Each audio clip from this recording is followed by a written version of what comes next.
kuelekea msimu wa 88, napenda kuwakaribisha wananchi wote kutoka mkoa wa Singida pamoja na mkoa wa Dodoma kuja kwenye viwanja vya 88 ili muweze kujifunza fursa mbalimbali ambazo zinatokana na maeneo yetu.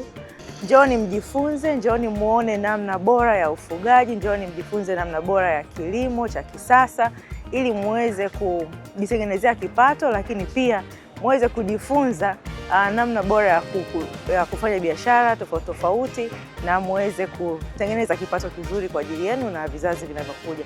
Karibuni sana kwenye viwanja vya 88, lakini pia kwa wale ambao wanataka kuonyesha biashara zao, wanaotaka kuonyesha vitu wanavyovitengeneza, ni fursa nzuri kabisa kwa sababu watakuja watu wengi sana. Kwa hiyo mtapata nafasi ya kuuza, lakini pia kunetwork na watu mbalimbali ili muweze kuongeza wigo katika shughuli mnazozifanya za kiujasiriamali. Karibuni sana.